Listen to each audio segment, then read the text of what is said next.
Assalamualaikum warahmatullahi wabarakatuh. Selamat pagi Sobat CPL, selamat bergabung di Cek Podcast LPMPP. Bagi Anda yang baru pertama kali mendengarkan, kami ucapkan selamat datang di CPL, gudangnya berita, wawasan, dan edukasi. Sobat CPL, kali ini kami akan membahas topik tentang internasionalisasi yang ada di Universitas Jember. Sobat CPL, internasionalisasi perguruan tinggi adalah aktivitas dari perguruan tinggi yang di mana dalam prosesnya mencapai sebuah tujuan, fungsi, dan penyampaian pendidikan yang terintegrasi dengan komponen internasional.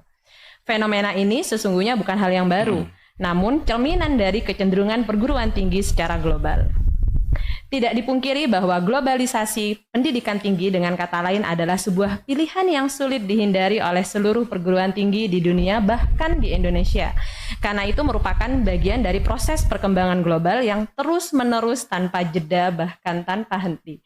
Dalam era globalisasi, apalagi di revolusi 4.0 ini menuntut perguruan tinggi untuk memperkuat inovasi, jejaring, dan kolaborasi industri dalam dan luar negeri. Karenanya tidak mengherankan bahwa di kursus internasionalisasi di perguruan tinggi ini akan terus mengalir dan digalakkan terutama di negara-negara berkembang.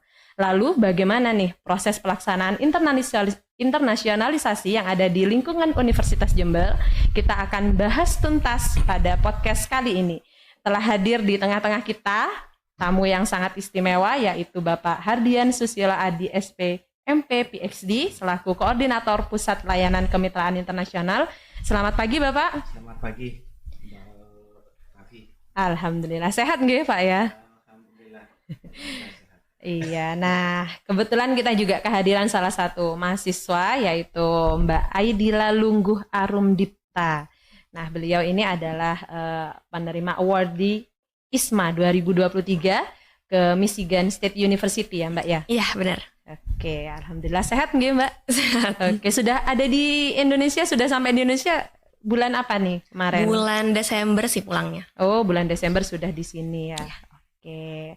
Nah, kita akan bahas tuntas ya terkait dengan internasionalisasi. Kemudian apa sih yang dimaksud dengan internasionalisasi? Kemudian bagaimana cara kita menggapai itu gitu ya. Nah, itu akan kita bahas hari ini. Nah, langsung aja ya Pak ya. Mungkin kita langsung bisa interaksi langsung dengan Pak Hardian sekaligus juga dengan Mbak Aidila. Manggilnya mungkin Mbak Dila ya, biar lebih mudah ya Mbak Dila ya. Oke. Mbak Dila. Nah, oke, kita masuk di pertanyaan yang pertama. Kira-kira apa sih Pak yang dimaksud dengan internasionalisasi? Keglobalan ya dalam bidang pendidikan untuk mencapai tujuan dari pendidikan tersebut. Jadi sebenarnya internasionalisasi itu sebenarnya rutin yang biasa dilakukan di universitas, namun skupnya yang kemudian diperkuat itu atau diperlebar menjadi aspek yang internasional ya. Jadi aspeknya lebih ke arah global. Jadi tidak, ibaratnya kalau bahasa gampangnya mungkin universitas tidak jago kandang begitu, tapi memang harus global. Nah ini gambaran-gambaran kalau kita bicara tentang internasionalisasi. Oke, nah itu tadi gambaran umum terkait dengan internasionalisasi. Nah lalu pasti ya sebuah universitas itu pasti memiliki program-program nih ya Pak ya, yang akan menuju ke sana. Nah kira-kira apa sih Pak program internasional yang ada di Universitas Jember? Kemudian untuk baik itu untuk program studi, kemudian untuk dosen dan juga untuk mahasiswa. Nah itu kira-kira apa saja program yang telah dilakukan untuk menuju hal tersebut? Ya, terima kasih Bu Raffi. Jadi memang bicara tentang internasionalisasi, jadi setiap universitas itu pasti punya strategi ya, strategi dan program. Dan ini sebenarnya kalau kita lihat Universitas Jember ini sebenarnya sudah punya perencanaan yang cukup baik ya. Kalau kita lihat di dalam arah pengembangan universitas itu tujuan atau ke arah internasional itu sudah terlihat sebenarnya. Di sana misalnya ada target unggul, kemudian dilanjutkan menjadi Research University atau Autonomous University, kemudian masuk ke World Class University. Nah, salah satu masuk ke World Class University ini adalah sebuah jalan menuju proses internasionalisasi itu sendiri. Sebenarnya banyak sekali programnya. Jadi dan sebenarnya juga sudah dilaksanakan. Universitas itu sudah melaksanakan beberapa program-program yang sebenarnya kalau kita lihat hampir semua universitas melaksanakan program yang sama, cuma yang membedakan strategi. Karena juga kemampuan universitas kan berbeda-beda ya. Betul. Kemampuan universitas berbeda-beda, sumber dayanya juga berbeda-beda, sehingga memang poin-poin yang harus dilakukan itu perlu strategi. Nah, kalau kita bisa lihat program internasionalisasi yang umum dan sebenarnya ini sudah dilaksanakan. Salah satunya yang menerima manfaat adalah Mbak Idila ini. Ini sempat merasakan salah satu program kalau kita bisa sebut adalah mengembangkan program pertukaran dan mobilitas mahasiswa internasional. Ini salah satu program internasionalisasi yang sebenarnya semua universitas juga melakukan, dan Universitas Jember mengambil bagian daripada itu sebagai langkah internasionalisasi. Kemudian ada lagi misalnya program menjalin kolaborasi internasional, jadi tidak hanya bekerja sama dengan mitra di Indonesia, tetapi juga secara global kerjasama dengan universitas di luar negeri, institusi di luar negeri, industri di luar negeri. Nah, ini salah satu program dan itu sudah dilaksanakan UNED. Kemudian juga peningkatan kualifikasi SDM berorientasi atau bertaraf internasional. Jadi tidak hanya sekarang kalau kita lihat ini ada seperti sebuah kebijakan dari universitas bahwa dosen-dosen muda yang masih belum berpendidikan dokter ini diarahkan untuk ikut atau melanjutkan studinya di luar negeri. Nah, ini salah satunya untuk bentuk strategi untuk meningkatkan paparan sumber daya, sehingga nanti kalau kembali ke Indonesia mereka tidak akan kaget dengan program-program internasional yang dijalankan oleh universitas. Ada lagi pengembangan kurikulum terrekognisi internasional. Mungkin Bu Raffi juga sudah tahu ya bahwa saat ini ada sekitar 13 prodi ya yang sudah terrekognisi internasional. Itu sebenarnya salah satu strategi dari universitas bagaimana meningkatkan rekognisi dalam rangka internasionalisasi universitas. Dan kemudian yang juga marak fasilitasi dan penyelenggaraan event internasional. Nah, ini juga baik dari fakultas, program studi, kelompok riset, bahkan beberapa organisasi kokurikuler mahasiswa itu juga melaksanakan kegiatan-kegiatan event internasional. Nah, ini sebenarnya program-program yang menjadi sebuah acuan untuk menuju internasionalisasi atau melaksanakan peran internasionalisasi. Nah, ini program yang dilakukan, dan ini kalau mau dicek ya hampir semua universitas di Indonesia melaksanakan program pokok ini. Oke, nah itu berarti adalah program pokok di mana tadi melingkupi aktivitas apa yang akan diprogramkan untuk program studi, misalkan rekognisi secara internasional gitu ya Pak ya tadi ya, di mana tadi disebutkan ada 13 lembaga gitu yang sudah terrekognisi secara internasional. Nah, tadi salah satu kegiatan untuk menuju ke internasionalisasi itu salah satunya adalah student mobility. Nah, student mobility ini adalah salah satu program tadi yang disebutkan oleh Pak Hardian. Nah, ini salah satu sudah ada bergabung di sini ya, ada salah satu mahasiswa yang sudah merasakan manfaat dari student mobility ini. Nah, mungkin bisa diceritakan nih ya Mbak ya, prosesnya dari awal seperti apa, kemudian proses perekrutannya seperti apa, lalu aktivitas apa saja nih yang sudah dilakukan di sana, dan manfaatnya untuk Mbak Dila itu seperti apa selaku mahasiswa. Silahkan Mbak Dila. Oke, banyak juga tuh ya pertanyaannya. Jadi mungkin dari satu-satu awal. Ya, oke. Jadi kalau misalnya dari awalnya sendiri, saya juga sebenarnya tahu ISMA belum lama gitu ya. Dari KUI juga waktu itu sempat menginformasikan lewat Telegram dan juga lewat prodi. Jadi saya juga mengetahui program ini dari universitas gitu. Tapi abis itu setelah itu saya cari tahu sendiri sebenarnya kayak apa alumni udah ada sebelumnya yang udah pernah ikut dari UNED juga segala macam itu. Tapi untuk proses sendiri kalau dari ISMA itu dia hanya 2 tahap seleksi gitu. Jadi ada seleksi berkas sama interview. Jadi sebenarnya beratnya itu di seleksi berkasnya itu sendiri. Karena di seleksi berkasnya itu kita langsung memuat esai, langsung memuat CV dan segala macamnya itu juga SKCK, dan itu tuh semua di tahap itu langsung gitu. Jadi mungkin itu yang agak bisa bikin orang takut untuk mendaftar gitu ya. Karena esainya juga cukup spesifik gitu pertanyaan-pertanyaannya, dan harus benar-benar gitu dibuatnya. Tapi setelah saya research soal ISMA, dan ternyata memang di UNED sendiri sudah ada pernah award yang menerima dari tahun-tahun sebelumnya. Jadi semakin ya ada rasa percaya diri untuk mendaftar gitu. Jadi diawali oleh seleksi berkas, setelah lolos baru kalau misalnya lolos seleksi interview baru setelah itu lolos di ISMA sebagai award di ISMA. Tapi setelah lolos itu pun kita ada kayak 3 bulan pembekalan karena kalau dari ISMA itu sendiri mungkin fokusnya selain dari persiapan material, karena ini kan beasiswa jadi materialnya sudah disediakan oleh pemerintah.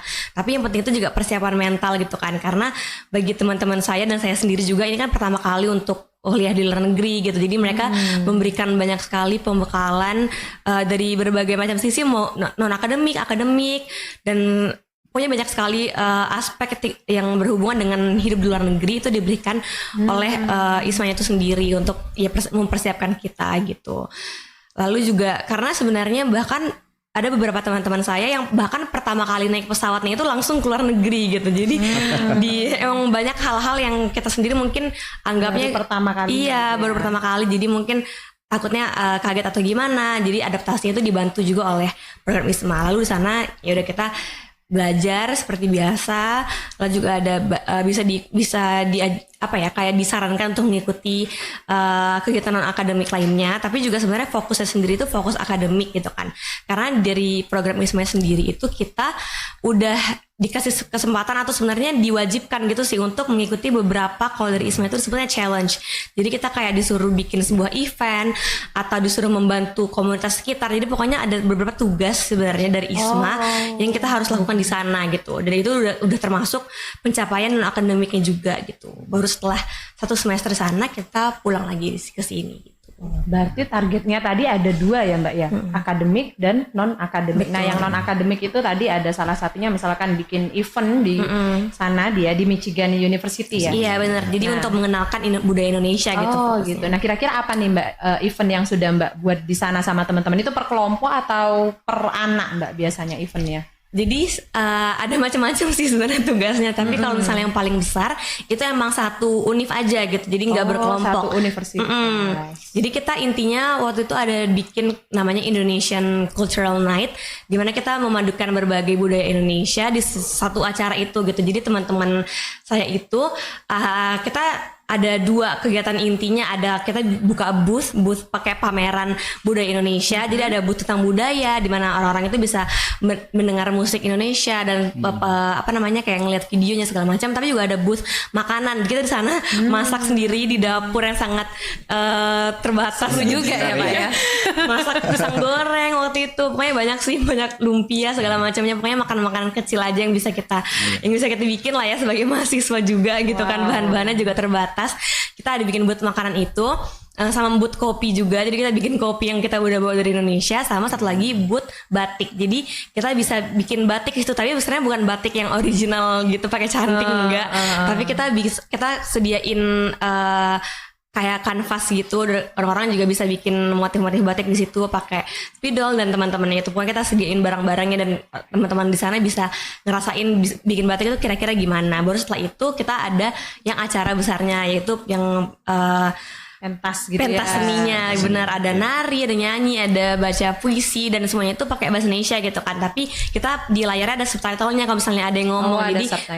Jadi yang penonton yang warga lokalnya juga bisa ngerti kita ngapain gitu kira-kira. Iya. Nah itu kira-kira yang jadi yang datang di event itu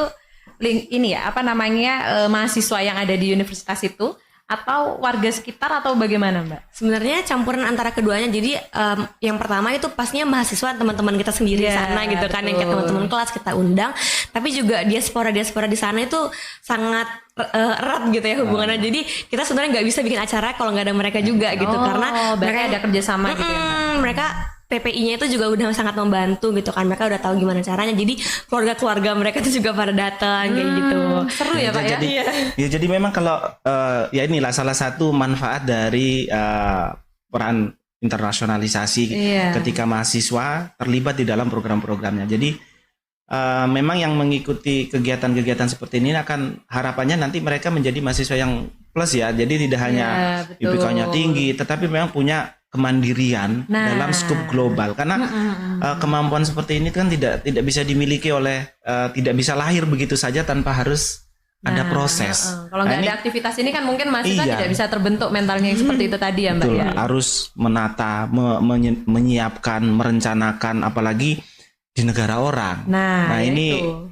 Bagaimana penggalian dananya, bagaimana mengundang. Betul, nah ini skill-skill seperti ini atau mungkin bisa dibilang soft skill ya jatuhnya ya. Nah ini pengalaman biasa ya. Nah ini salah satu yang memang mungkin saya teruskan dari Mbak Aidila ya. Jadi setelah Mbak Aidila ini memang ini merupakan salah satu output ya. Jadi kalau bicara tentang internasionalisasi kita tidak bicara tentang input, output, tapi juga outcome dan dampaknya. Nah, dari pengalaman-pengalaman kami di PLKI, jadi Pusat Layanan dan Kemitraan Internasional. Nah, kemudian setelah Mbak Aidila dan ada 2 orang ya, satunya Mbak Aulia dari FKIP itu, kembali kita minta bantuannya untuk memberikan motivasi, kemudian membimbing junior-juniornya setelahnya untuk ikut bisa terlibat program yang sama. Ya alhamdulillah tahun ini peningkatannya kalau bisa dibilang sekitar ada 4 ya Pak ya. Jadi 5. Oh jadi 5. Sekitar ya tahun kemarin 2, sekarang 5, ini termasuk luar biasa karena memang peran-peran dari teman-teman yang alumni IISMA ini luar biasa ya. Jadi saya tidak meragukan misalnya bagaimana mereka nanti public speakingnya, karena memang sudah sudah teruji sudah pada saat itu ya. Kayaknya ya Pak ya. Betul sekali. Nah berarti nanti ini si alumni ini yang Mbak Dila ini nantinya akan tetap direkrut oleh PLKI ya untuk menjaring mahasiswa-mahasiswa baru ya yang akan diterjunkan untuk mengikuti kegiatan. Jadi sebenarnya untuk yang proses berikutnya sudah selesai, yaitu tadi kita tahun ini ada 5. Tapi ini masih ada untuk yang berikutnya program yang co-funding. Tapi sebenarnya tidak hanya berhenti di IISMA, ada program lainnya, nanti ada kredit transfer internasional. Oh, ternyata ada yang lain. Ada banyak program-program internasional, salah satunya ya seperti itu. Dan memang selama ini PLKI kita berupaya untuk mencari sumber dana, karena mungkin kalau kemampuan dari universitas sendiri itu kan alokasinya ada batasan tertentu ya. Sehingga memang kita juga secara mandiri mengupayakan sumber pendanaan itu tidak murni dari universitas tapi juga dari pihak luar. Nah, ini yang paling banyak biasanya dari Dikti, kemudian ada juga dari Kemenku ya, LPDP, kemudian kita juga berupaya dengan beberapa aktivitas dengan menggait mitra di luar negeri. Meskipun nanti tidak harus full dari mitra, tetapi nanti ada sharing. Nah, ini yang juga kita kembangkan untuk sebagai sebuah strategi mendukung program-program internasionalisasi. Nah, ini juga sudah kita lakukan sebenarnya. Seperti pertukaran dengan mahasiswa Filipina yang sekarang mereka sedang datang nih ke kita. Datang ke kita. Nah, gitu kemudian ya, beberapa waktu lalu kita juga sempat mengirimkan ke sana dengan ya salah satunya ada juga coverage biaya dari mereka, khususnya tempat tinggal, visa. Nah, ini yang kemudian resiprokal kita melayani mereka seperti itu. Nah, ini sebenarnya manfaat dari kerjasama, yaitu tadi salah satu program adalah menjalin kerjasama dan kolaborasi internasional. Nah, memang banyak kita punya beberapa kerjasama dengan luar negeri. Nah, sekarang bagaimana memaintain itu, maintenance kerjasama? Ya salah satunya seperti itu, mengisi MOU dengan aktivitas-aktivitas internasional. Jadi ini sebenarnya salah satunya adalah yaitu langkah pertama strategi adalah menjalin kerjasama sehingga kita bisa punya jalan menuju ke sana. Iya betul. Tapi kalau tidak ke sana kayaknya ya juga susah ya. Iya, agak susah kita juga mau ya. Bermitra dengan siapa, mau melaksanakan kemana gitu kan? Kalau tidak ada host di tidak luar ada negeri, MOU begitu. tadi ya Pak ya. Nah Mbak Dila kira-kira ada kesulitan nggak gitu ya selama mengikuti proses pembelajaran? Tentunya kan berbeda ya stylenya gitu ya saat di Indonesia kemudian di Michigan University. Nah kira-kira ada kesulitan tersendiri enggak yang dialami oleh Mbak Dila? Mungkin bisa share nih sama adik-adik tingkatnya nanti gitu ya kira-kira. Oke, mungkin kalau kesulitan itu sebenarnya nggak banyak, tapi lebih ke adaptasinya itu sendiri. Jadi di awal-awal lebih ke kayak emang beda sih dengan yang ada di Indonesia betul. gitu kan. Apalagi kalau di Amerika Serikat itu dia SKSS sistemnya itu setiap matkul itu 2 kali pertemuan per minggu. Jadi kita tuh ketemunya hanya jeda 2 hari terus ketemu lagi dengan kelas itu gitu. Jadi sebenarnya itu yang bikin agak ada susah adaptasi karena tugas yang harus dikumpulkan tuh cuma punya deadline 2 hari gitu misalnya, karena bukan 1 minggu lagi, karena bertemu terus gitu, dan karena bertemu terus itu kita juga dituntut untuk, kan kelas tuh selalu berdiskusi dan segala macam, jadi kita juga harus lebih cepat lah, intinya lebih cepat tanggap dalam memahami materinya dan juga diskusi dengan teman-teman satu kelasnya gitu. Tapi awal-awal itu emang cukup ya sulit gitu adaptasi, tapi setelah beberapa minggu itu nggak kerasa sih, karena dibantu juga dengan teman-teman ISMA yang ada di sana juga. Terus dosen-dosennya juga sangat mengakomodasi juga, karena juga mungkin terutama karena mereka tahu kalau misalnya kita pertukaran pelajar gitu ya, jadi dari luar negeri, jadi mereka juga nggak terlalu yang killer atau gimana gitu. Jadi baik-baik semua dosennya, juga materinya itu semuanya aksesibilitasnya gampang dicari, karena kan kita juga dapat akses misalnya email univ dan segala macamnya, kita sangat diperlakukan seperti mahasiswa biasa gitu. Jadi ke perpus kemana-mana itu juga gampang gitu. Jadi ya awal-awal aja gitu kesulitan jadi adaptasi. Berarti proses adaptasinya saja ya, tapi setelah itu bisa mengikuti dengan baik. Berarti bukan hal yang sulit lah ya Mbak ya, berarti bisa untuk dilalui. Nah oke.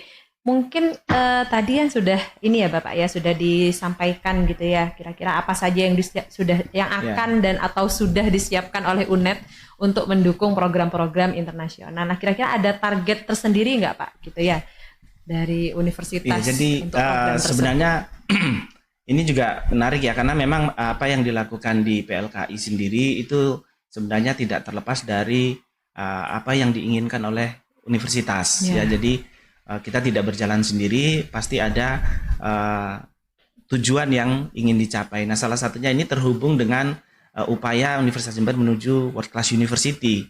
Nah, salah satu, jadi memang untuk menjadi World Class University itu kan ada indikator-indikatornya ya, meskipun sebenarnya Universitas Jember sendiri itu kalau misalnya kita lihat, kita sudah masuk di dalam perankingan internasional, misalnya di QS, itu kita sudah masuk, sudah terlisted di dalam QS. Kemudian kalau tidak salah juga di itu juga sudah masuk, dan beberapa pemeringkatan internasional. Nah, dari sini juga kita bisa lihat misalnya ada target atau indikatornya adalah kualitas riset misalnya. Nah, ini kan mungkin bukan di ranah PLKI ya. Jadi ini mungkin di teman-teman di LP2M yang menyelenggarakan atau memfasilitasi riset yang berkualitas. Salah satunya adalah peningkatan publikasi internasional, itu nanti jadi ranahnya di LP2M. Kemudian ada salah satunya yang terkait dengan internasionalisasi itu adalah jumlah mahasiswa asing dan jumlah dosen asing. Nah, ini berarti yang apa namanya, ada dosen asing yang dosen asing yang gitu mengajar ke kita, dan kemudian mahasiswa asing yang belajar ke kita. Nah, ini menjadi, kalau tidak salah tahun kemarin kita itu ditarget sekitar 0,05% ya. Nah, alhamdulillah kemarin sudah tercapai. Tahun ini kita ditarget 0,1% dari total mahasiswa kita ya. Kalau tidak salah mahasiswa UNED itu kan sekitar 40 ribuan ya. Nah, 0,1%, meskipun memang kalau bisa dibilang itu skupnya masih kecil ya. Nah, sebenarnya kalau 1% pun itu termasuk berat, karena paling tidak memfasilitasi 4.000 mahasiswa asing belajar ke UNED. Nah, dari sini memang akhirnya kita coba, karena memang sebenarnya banyak mahasiswa yang lalu lalang, mahasiswa asing yang lalu lalang. Nah, di sini kemudian dari PLKI kita kemudian memutuskan bahwa mahasiswa asing siapapun yang masuk ke UNED dalam aktivitas akademik apapun, kita catat itu sebagai mahasiswa asing kita. Jadi ada mahasiswa asing yang sifatnya full time. Jadi ada yang mendefinisikan full time student itu adalah mahasiswa yang menempuh 1 semester penuh minimal. Nah, jadi mahasiswa yang kredit transfer 1 semester, mereka ngambil full semester di sini 1 semester, itu kita hitung sebagai mahasiswa full time. Sedangkan mahasiswa yang pertukaran yang datang kemudian 2 minggu, kemudian 1 bulan, kemudian atau yang mungkin cuma 1 minggu. Nah, ini tetap kita catat, kita data dan kita laporkan sebagai mahasiswa part time. Nah, ini yang kemudian meningkatkan jumlah populasi mahasiswa asing. Nah, di kita tahun kemarin ya lumayan banyak juga ya. Tahun kemarin itu lumayan banyak, yang tahun ini sampai per April ini itu sudah sekitar 31 mahasiswa asing yang lumayan yang masuk ya, Pak. Ya, artinya mereka ingin belajar ke kita gitu. Nah, ini juga terus kita kembangkan, nanti ada beberapa program-program kaitannya dengan kita akan membuka mendorong program-program studi terutama yang sudah unggul dan terrekognisi internasional ini. Mereka memfasilitasi satu mata kuliah paling tidak, mata kuliah yang itu nanti kita tawarkan ke mitra kita di luar negeri untuk mengirimkan mahasiswa 1 atau 2 untuk tiap universitas. Nah, kalau kita hitung misalnya satu mitra kita ada 40, mereka kirim 2 saja per universitas, itu sudah sekitar 80 mahasiswa asing yang belajar ke kita. Nah kembali lagi tergantung dari kesiapan bagaimana program studi tersebut mendesain mata kuliahnya sehingga nanti itu bisa dilaksanakan. Nah salah satunya adalah juga ya program studi khususnya fakultas termasuk universitas sebenarnya sudah memfasilitasi, kita punya upah bahasa meningkatkan kemampuan bahasa Inggris dosen. Nah kemudian ini yang kemudian terus diupayakan oleh universitas. Nah, terkait dengan juga salah satunya program dosen asing. Nah, ini juga kenapa sekali kami di PLKI itu sering melihat atau memantau fakultas-fakultas yang mendatangkan dosen-dosen atau mungkin tamu asing. Kita harapkan akan berkoordinasi untuk bagaimana fakultas yang mengundang tamu asing ini tidak hanya sebagai speaker di seminar, tapi kita minta mereka untuk mengajar di dalam kelas sebagai part-time dosen asing yang sifatnya part-time. Ini mirip sebenarnya dengan praktisi mengajar gitu ya, cuman dari itu. Luar negeri gitu ya Pak. Betul. Ya? Nah sebenarnya ini peluang potensi-potensinya ada. Kita sebenarnya sudah melaksanakan, cuma ya betul. Bagaimana kita mengembangkan itu sehingga kita bisa mengklaim itu sebagai sebuah capaian di dalam pemenuhan indikator.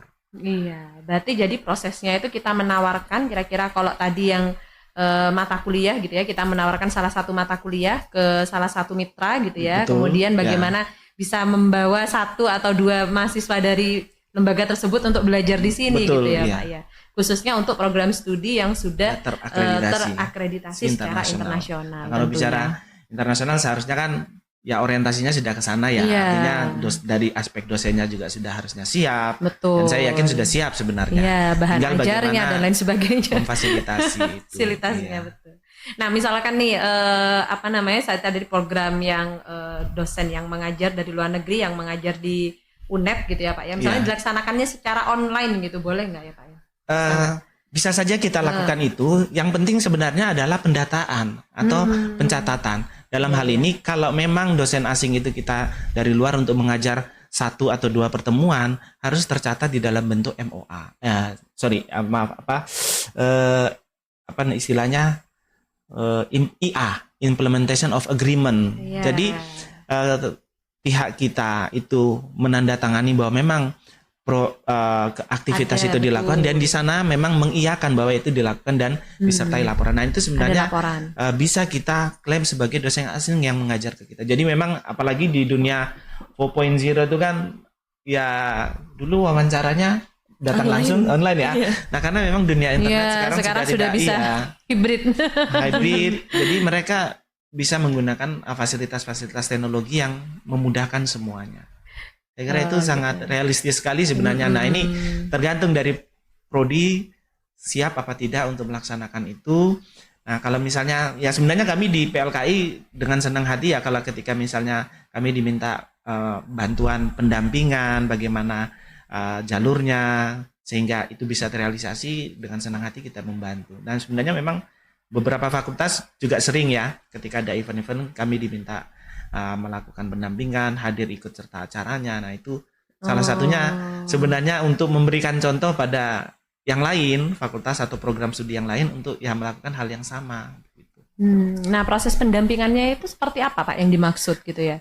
Apa dari sisi bahasa atau apa atau seperti apa Bapak? Kalau dalam kita cenderung pada aspek kira-kira aktivitas apa yang bisa dilakukan. Terus kemudian kami melihat kalau misalnya itu kita fakultas atau prodi bisa mandiri melakukan itu. Kami akan mengingatkan selalu bahwa ini jangan lupa ada pencatatannya dalam bentuk implementation of agreement. Jadi kalau misalnya dilihat di SOP kerjasama kita itu kan nanti ada MOU, kemudian ada MOA dan ada implementation of agreement. Jadi sebenarnya yang dicari itu adalah IA ini, bukan hanya di MOU-nya yang hanya bersifat kebijakan ya antar 2 universitas, tapi implementasi.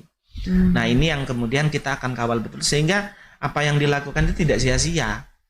Iya, Artinya padahal sebenarnya kita sudah mana melakukan buktinya nggak gitu ada, ya, Pak, padahal ya, sudah iya. kita lakukan. Nah ini memang yang kita lihat adalah di aspek pencatatan, termasuk bukti-bukti dukungnya kami juga siap membantu dalam hal misalnya kalau misalnya tamu itu datang langsung, kami selalu minta untuk identitasnya sebagai bentuk pelaporan dan administratif sehingga kalau misalnya membutuhkan dokumen bukti tambahan kita sudah siap dengan itu semua untuk mendukung indikator-indikator tersebut.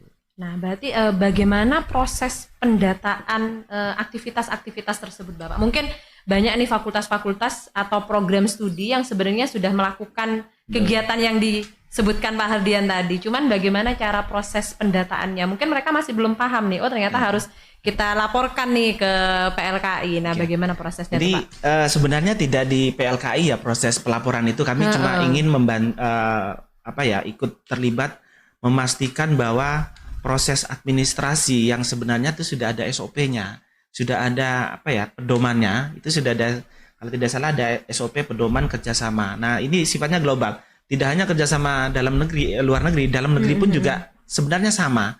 Itu sudah lengkap dengan panduannya.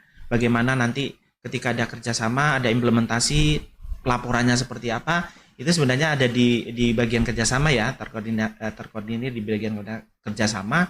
Kita selalu juga berkoordinasi dengan bagian kerjasama ketika melihat ini ada yang asing dari luar negeri yang melakukan aktivitas, dan itu kita dorong fakultas atau prodi yang melaksanakan aktivitas tersebut untuk selalu diingatkan untuk membuat IA sehingga nanti pelaporan ke bagian kerjasama itu menjadi lebih tertib begitu. Nah sayangnya memang tahun kemarin itu sebenarnya ada ya. Karena program internasionalisasi kerjasama internasional itu kan tidak hanya di kita ya, Dikti pun juga mengakui itu. Bahkan setiap tahun itu ada event untuk institusi dengan pelaporan kerjasama internasional terbaik misalnya. Nah, salah satu kelemahannya adalah yaitu tadi pelaporannya masih belum pelaporannya sepenuhnya ya, mungkin sudah dibuat tapi disimpan, tapi tidak diteruskan ke dalam proses. Sebenarnya kalau di sistem kita sudah ada itu. Kalau kita lihat di bagian kerjasama fakultas itu ada bagian MOU itu lengkap, ada MOU, ada MOA dan pelaporan untuk implementation of agreement-nya. Nah ini cuma memang mungkin perlu ada beberapa momen kesempatan kita sosialisasi lebih atau mengingatkan ya, sebenarnya sudah ada sosialisasinya cuma kita ingin terus mengingatkan. Oke. Nah ini Bapak mungkin ini kira-kira ada pesan khusus nggak nih Mbak Dila untuk adik-adik yang mau bergabung atau masih ragu untuk bergabung nih di program ISMA atau program lainnya? Tadi ternyata banyak ya Pak ya, tidak hanya ISMA saja tapi ada banyak sekali program yang terkait dengan student mobility. Nah kira-kira apa nih biar adik-adiknya merasa tertarik untuk ikut ini? Oke, jadi mungkin yang pertama itu pastinya jangan takut gitu ya, karena pastinya saat kita mengetahui ada kesempatannya, karena kesempatan itu kan banyak sebenarnya, sepertinya yang Pak Hardian juga ada bilang, selain ISMA itu juga udah banyak, tapi setelah kita mengetahui mungkin saingannya dari universitas lain atau juga kayak rasa kita agak ini ya tersaingi lah dan takut dan segala macamnya. Tapi ternyata setelah kita mengikuti prosesnya, sebenarnya prosesnya itu sendiri juga jadi tempat pembelajaran gitu. Dari proses seleksi itu sendiri, dari membuat esai itu saya juga belajar lebih banyak karena research tentang universitasnya, tentang negaranya itu sangat membantu saat untuk persiapan di luar sana gitu. Dan kita percaya aja kalau misalnya kita itu mampu gitu ternyata sebagai pelajar Indonesia yang apalagi di UNED sendiri saya merasa udah cukup gitu dengan skill yang saya miliki untuk belajar di luar negeri gitu kan. Nah untuk soal materialnya atau soal bahan-bahan belajarnya dan segala macam itu kan hal yang bisa dipikirkan saat kita sudah at least kita punya kepercayaan diri gitu untuk sudah pasti sana gitu. Jadi setidaknya kita entah mencari kata alami juga sponsor atau gimana itu adalah hal mungkin yang memang krusial, tapi jangan dijadikan prioritas nomor 1 juga gitu, karena yang penting mindsetnya itu udah ada dulu gitu. Lalu juga yang selain untuk memulainya, intinya karena yang penting itu untuk memulainya, karena takutnya biasa susahnya di situ gitu kan. Yang susah ya Mbak. Betul. Lalu yang kedua juga kita harus tahu kalau misalnya pengalaman yang didapatkan saat hidup di luar negeri itu tidak dapat didapatkan di mana-mana lagi gitu, karena benar kayak kata Pak Hadrian tadi bilang, kalau misalnya pengalaman itu tidak dapat tergantikan lah istilahnya gitu kan. Kita hal-hal yang saya pelajari di luar sana itu hal yang saya rasa kalaupun saya mengerjakan di sini secara online, atau saya bisa saja bikin event tentang budaya Indonesia di Jember gitu kan, tapi pasti rasanya beda gitu.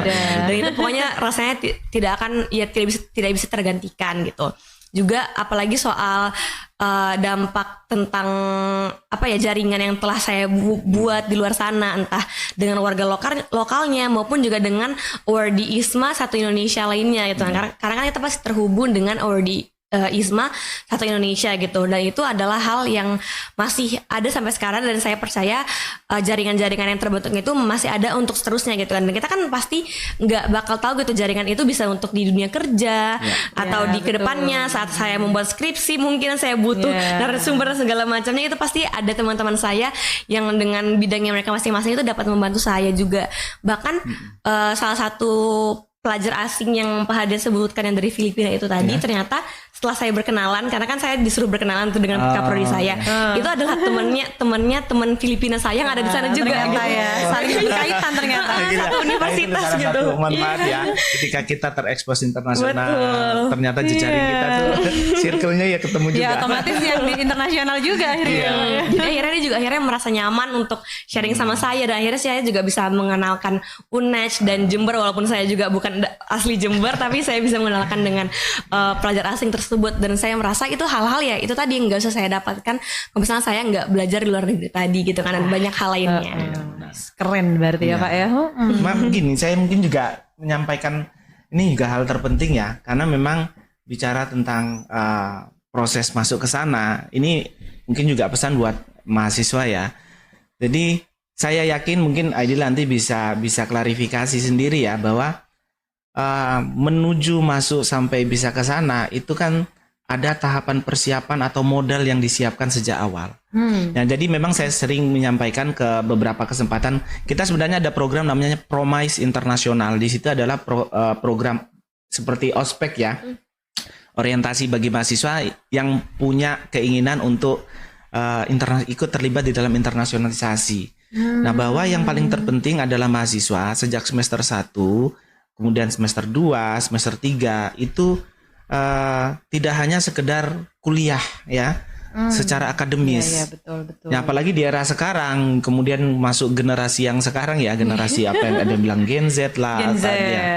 Nah, itu mereka kemampuan belajar mandiri, mencari sumber referensi itu sangat lebih mudah ya. Betul. Sudah tersedia di mana-mana. Tapi yang paling terpenting adalah skill atau proses, pengalaman dari proses. Sehingga di sini memang yang paling terpenting adalah bagaimana menyusun melengkapi portofolio mahasiswa. Yang tadi yang disebut tadi ya sama Mbak Dila gitu. Termasuk ini, misalnya pengalaman berorganisasi, pengalaman mengikuti lomba. Itu termasuk hal yang paling dipertimbangkan. Iya itu ya Mbak ya. Jadi meskipun misalnya begini, Aidila tidak hanya sekedar bahasa Inggris ya. Misalnya sama-sama kemampuan bahasa Inggrisnya sama persis. Yang satu portofolionya tidak ada, satunya portofolionya lengkap. Nah, ini yang akan dilirik yang punya portofolio. Dia punya kemampuan organisasi apa, pengalaman mengikuti lomba ini, pengalaman mengikuti aktivitas ini, bahkan sosial kemasyarakatan. Karena apa? Nanti portofolio itu kan terkoneksi ke ISA ya. Nanti kita akan terkonfirmasi ke sana. Betul. Jadi ya itu, jadi jangan sia-siakan semester 1, 2, 3 ya. Semester emas semester emas ini karena portofolio dikumpulkan di masa itu. Semester 4 mungkin masa-masanya mulai go, 5 kemudian semester 5 tuh mulai implementasi aktif, 6 mungkin masuk semester 7 itu sudah mulai cooling down karena persiapan lulus. Skripsi karena kan ya standarnya sih S1 harusnya 4 tahun ya maksimal ya. Jadi kalau lebih kayaknya jadi bagaimana, tapi itulah mungkin memang harus dipersiapkan sejak sekarang portofolionya, ada aktivitas-aktivitas akademis dan non akademis yang bermanfaat untuk sebenarnya bukan hanya sekedar juara dan tidak juaranya, tapi pengalaman. Betul, proses pengalaman, itu yang kemudian prosesnya yang dinilai ya Pak ya. Dinilai sebagai sebuah portofolio tersendiri. Pengalamannya mengikuti Betul. apa gitu ya Mbak. Jadi panitia, kemudian atau mungkin dia mengikuti panitia event internasional. Nah, ini kan menjadi portofolio tersendiri. Ya, nah, betul. ini yang kadang dilewati oleh mahasiswa. Dilewati ya, betul Pak, dianggap enteng Sehingga gitu ketika ya. daftar pengalaman berorganisasi, apa ya? Masih cari-cari. Masih belum punya pengalaman. Sayang sekali. Itu yang makanya di momen Promise, insya Allah bulan depan itu kita atau akhir bulan depan itu kita mau menyelenggarakan program orientasi untuk student mobility, internship dan exchange bagi mahasiswa UNED yang persiapan ini nanti untuk mengarah ke pertukaran pelajar di mungkin tahun ini kalau ada mereka sudah lebih siap. Betul. Atau mungkin tahun depan, dan itu selalu kita mengingatkan jangan lupa portofolio. Jadi tidak hanya sekedar mengejar nilai-nilai akademis, tapi juga pengalaman, karena sebenarnya di perguruan tinggi itu yang di salah satu yang dicari selain konstruksi berpikir sistematisnya, tapi bagaimana melengkapi pengalaman-pengalaman itu, karena tidak bisa didapat di luar. Makin banyak pengalaman itu mahasiswa biasanya lebih cepat beradaptasi biasanya ya dan Pak. Dan itu lebih cepat, apalagi Gen Z ya. Nah, itu cepat sekali. Nah, ternyata UNED ini sangat sudah mewadahi sekali gitu ya Pak ya, tadi ya, mulai bagaimana cara mempersiapkan mahasiswa untuk menuju internasionalisasi tadi dengan salah satunya tadi apa Pak namanya? Promise internasional. Ya. Promise itu seperti ini ya Pak ya, ospek tadi katanya ya. Kayak orientasi nah, itu bisa diikuti oleh seluruh mahasiswa di UNED atau memang kita buka untuk seluruh mahasiswa di UNED yang memang punya interest untuk go internasional. Berarti karena harapannya sesuai keminatan berarti ya Pak ya? Ya, sesuai peminatan. Jadi memang kita harapkan kalau misalnya ya tahun ini untuk kita buat 2 kali sebenarnya. Di periode Mei ini kira-kira kita targetnya sekitar 250 mahasiswa. Wow. Karena tahun kemarin itu ya kira-kira sekitar 200 mahasiswa yang ikut. 200 mahasiswa yang Nah, untuk ini karena juga kapasitas orang kita coba buka untuk 250 dan itu semuanya free ya. Cuma tergantung mahasiswanya bisa mengatur waktu apa tidak nantinya. Nah, itu programnya berlangsung berapa lama itu? 2 hari. Oh, hanya 2 hari. Ya, kita akan sampaikan materi, termasuk nanti Mbak Aidila ini sebagai narasumber juga nanti ini. Pasti. Karena tahun kemarin memang kita mengundang juga narasumber yang sudah punya pengalaman tersendiri. Memang virus-virus baik itu harus terus ditularkan. Iya. Nah, itu kira-kira bulan apa nih Pak? Bulan jadi Mei bisa ini. sekalian ini di sounding nih ya. Jadi ini sudah masuk dalam tahap perencanaan dan persiapan, itu insya Allah di bulan Mei akhir kita akan melaksanakan kegiatan Promise. Jadi kita sebut Promise 2. Promise itu sebenarnya singkatan ya, kalau kita bicara Promise internasional itu seperti berjanji untuk internasional gitu kan. Oh, itu ternyata singkatan. Promise itu program orientasi mobility internasional dan student exchange. Wah, jadi Promise internasional, exchange internasional. Ada harapan di balik program gitu ya Pak ya. Harapan dijanjikan. Ya, mahasiswa banyak yang terlibat. Karena tidak bisa instan ya, terutama bahasa Inggris itu tidak bisa instan ya. Iya betul. Jadi kita harus jauh-jauh. Jadi misalnya yang mengikuti nanti mungkin mahasiswa semester 2 dan semester 4, sehingga mereka punya durasi 1 atau 2 tahun mempersiapkan bekal kemampuan berbahasa asing sehingga pas momennya datang bagi mereka udah siap. Betul. Nah, untuk dosen ada nih Pak? Kalau dosen memang kita masih belum menjangkau dosen secara khusus ya, tetapi kita berkolaborasi dengan program studi dalam hal menunjukkan kira-kira aktivitas-aktivitas apa yang bisa dilakukan oleh prodi yang nanti itu mendukung program internasionalisasi. Dan kita juga sampaikan sebenarnya kementerian itu ada program misalnya kayak SAME. Jadi Scheme for Academic Mobility and Exchange. Kemudian juga ada program World Class Professor misalnya. Itu atau program penelitian kerjasama internasional. Nah, ini salah satu aktivitas-aktivitas yang bisa diikuti yang runningnya ya dari dosen-dosen di prodi. Tapi kita juga coba mengingatkan itu ke prodi-prodi bahwa ada program-program ini, tolong dibantu di endorse ke dosen sehingga bisa terlibat ya. Iya betul. Nah sekarang kayaknya udah mulai nih ya Pak, yang di LP2M itu ada hibah kerjasama internasional ya, di mana dosen harus ke sana untuk berkolaborasi dengan dosen di sana. Yang tadi makanya pekerjaan internasionalisasi kan tidak hanya di betul. PLKI, tapi ternyata memang sudah semuanya dan itu sebenarnya semua pihak terlibat di dalamnya. Betul, wah menarik sekali ya terkait dengan internasionalisasi. Tidak terasa ya Pak ya, kita sudah berbincang selama 1 jam gitu ya terkait dengan internasionalisasi. Nah tadi Mbak Dila sudah menyampaikan pesan gitu ya ke adik-adiknya gitu ya agar tertarik untuk mengikuti program ini. Pokoknya jangan sampai ketinggalan. Kalau Bu Davi masih kuliah kayaknya Bu Davi juga tertarik nih untuk ikut jejaknya Mbak Dila. Nah sekarang mungkin Pak Hardian nih kira-kira pesan apa yang akan disampaikan untuk lembaga, dosen atau siapapun itu ya terkait dengan internasionalisasi. Oke, jadi saya kira mungkin terkait dengan internasionalisasi sebenarnya universitas sudah punya arah pengembangan universitas yang jelas menuju world class university. Jadi parameternya adalah sebenarnya indikator utama dari world class university.